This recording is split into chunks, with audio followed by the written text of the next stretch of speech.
warahmatullahi wabarakatuh. Waalaikumsalam warahmatullahi wabarakatuh. Mau tanya Gus tentang sholat berjamaah menurut hakikat. Tentang Sholat berjamaah menurut sholat hakikat. berjamaah. Nggih. Nggih. Sholat yang Sampun? bagaimana? Nggih, sampun Ngeten. Gus. Terima kasih. Syuhudul wahdah fil kasrah wa syuhudul kasrah fil wahdah. Artinya apa? Jenengan harus bisa masuk keahatan Allah di jamak, di banyak. Jamaah kan orang banyak, nah gitu dah. Syuhudul wahdah fil kasroh, jenengan harus bisa masuk ke ahad sekalipun itu di dalam banyak. Makanya dalam Al-Quran kalau Allah mengatakan dirinya kadang memakai mutakalim, ana, kadang memakai nahnu, kita. Allah satu kok kita, kan nggak cocok. Wa nahnu aqrabu ilaihi min hablil warid. Aku, mestinya kan kita toh Pak ya. Maksudnya masuklah aku di dalam kita. Jenengan ini berhadapan dengan berbagai macam corak apapun aktivitas. Itu berarti kasroh, banyak. Lah, Anda harus bisa masuk ke ahad. Ahad itu tunggal. Jikalau jenengan masuk pada ahad itu, maka la farqa bainahum, tidak ada bedanya. Terus lewat sisi mana kita itu bisa ke wahdah? Sampeyan delok hidupnya. Hidup pada diri si A, si B, si C, siapa yang berkuasa? Sekalipun itu di khayawan, siapa yang menguasai? Pasti jenengan jawabnya cuman Allah. Tentunya jenengan iku bisa untuk ke wahdah, untuk bisa ke esa, bukae iku sampean ilangno. Sampai nafikan keakuan diri dan keakuan mereka. Jadi benang merahnya di situ. Kalau kita bicara tentang jamaah sholat di dalam syariat itu kan gini Pak. Contoh, berjamaah itu berarti kita punya pahala 27 derajat. Kalau sendirian munfaridan berarti satu. Iki kita bicara syariat. Memang inilah apa yang diterangkan oleh ulama-ulama supaya jenengan ini milih yang lebih utama, akhirnya berjamaah. Dan inilah yang dimaksud Syekh Ibnu Athaillah dalam makalah yang lain tentang al-ubad. Al-ubad itu ahli ibadah. Ada 3. 1, ahli ibadah baik berjamaah atau tidak, hatinya ingin dilihat orang. Hati masih kesandung ingin dipuja dilihat orang. Biar kita itu seperti orang yang baik. Itu Pak, ahli ibadah. 1. Iki kelas Pak memangi proses. Yang kedua, al-ubad itu masih ingin diberikan Allah atas dasar upaya yang telah kita lakukan. Apa? Pahala dan surga. Oke. Pahala surga itu kholik apa makhluk? Makhluk toh? Makhluk. Padahal di situ Bapak Ibu, siapapun Anda ketika sholat mesti niatnya ditutup lillahi ta'ala. Padahal maksud lillahi ta'ala kontribusinya itu menjadikan hati kita tidak mengakui kalau kita yang melakukan. Justru dalam hati kita itu meyakini Yang bisa melakukan, yang menguasai di sini datangnya hanya dari Allah. Lesan kita ucapkan lillahi ta'ala, tapi hati tidak. Dalam istilah lain, kalau tidak dikasih 27 derajat, aku yakin gak ada orang yang sholat berjamaah. Iki miturut pandangan proses kita yang ada di kelas 2, gak apa-apa. Memang bisanya seperti itu. Cuman beliau Syekh Ibnu Athaillah memberikan pandangan ini supaya kita itu bebas dari belenggunya nafsu. Yang terakhir, golongan yang terakhir al-ubad ini disebut lillahi ta'ala, itu sudah lepas diri. Tidak karena ingin dilihat orang, tidak karena ingin dimasukkan Allah surga atau dikasih pahala, enggak. Justru amaliyah ini walaupun 1 rakaat, nyun sewu, mungkin dibuka di dalam kitab Bidayatul Hidayah. 1 rakaat bijuhdin ngalahkan nyun sewu umur sampai 1000 tahun. Tapi ono golongan 1 dan 2 bobot di mata Allah itu lebih berat bobotnya yang 1 rakaat. Tapi lantas jangan disimpulkan wis 1 rakaat ae sak umur. Sing penting lillahi ta'ala, ya jangan disimpulkan gitu, Pak.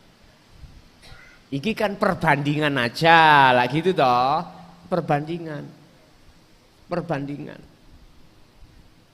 Terserah umat olehnya meminit makalah ini bagaimana. Tapi ingat, 3 kelompok ini Bapak Ibu disimpulkan Allah dalam surat Maidah. Kalau enggak salah ayat 27 atau gimana. Innama yataqabbalullahu minal muttaqin. Amaliyah apapun ya, mulai kelas pertama, kedua, ketiga, yang diterima oleh Allah itu, mang saya katakan berbobot ya. Sekarang saya katakan diterima itu bersumber dari hati yang bertakwa. Mengapa? Karena hatinya tidak munafik. Hatinya sungguh-sungguh mengatakan menyembah lillahi ta'ala, menyembah hanya pada Allah. Ini menceritakan Qabil dan Habil dalam satu pengorbanan.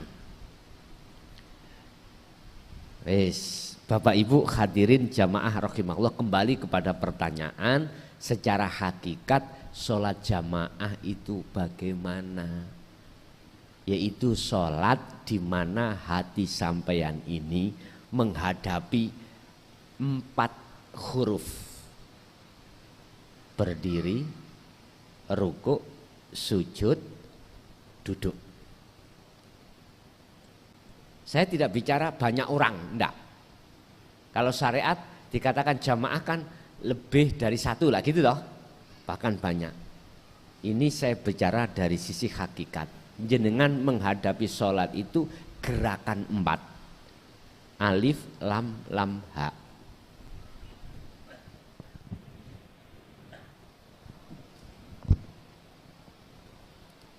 Alif, lam, ha. Bunyinya apa? Oke. Berdiri, rukuk, sujud, duduk. Inilah jamaah. Anda harus syuhudul wahdah. Ketika berdiri harus jenengan iki dalam keesaan, rukuk dalam keesaan, sujud dalam keesaan, duduk dalam keadaan keesaan. Niki sing kula maksud syuhudul wahdah fil kasroh. Tatkala jenengan ada di sini, di titik sini, maka disitulah yang disebut sebagai pengabdian. Wama umiru lan ora den perintah sira kabeh illa liya'budullaha, kecuali untuk menyembah pada Allah, mukhlishina lahuddin, dalam keadaan ikhlas hati sampean beragama. hunafa, dengan sungguh-sungguh. Berarti sampai ketika berdiri hatimu harus melakukan dzikir sirul asror, sebab dengan itulah akan terbuka hijab sampean rasa keakuan diri sebagai makhluk yang bisa berdiri. Akhirnya apa? Jangan heran, maksud keesaan umpama diomongkan padahal gak boleh omongkan. Aku Allah yang berdiri, aku Allah yang ruku, aku Allah yang sujud, aku Allah yang duduk. Kalau jenengan ruhaniah hati masuk di wilayah ini, kok jenengan dilalaikan dengan urusan bacaan secara syar'i di dalam setiap gerakan ini? Jangan menjadikan kemamangan hati sampean untuk sah dan tidaknya amaliyah diterima. Jangan. Terkadang Allah juga melepaskan hatimu lalai dari syarat rukunnya sholat. Syarat atau sah rukunnya salat. Rukun itu di dalam, syarat itu di luar. Rukunnya sahnya sholat Anda berdiri membaca Fatihah, iku lo lali. Duhur 4 rakaat mestinya ini jadi 10 lali. Wala yusyakikan naka, Anda jangan ada mamang.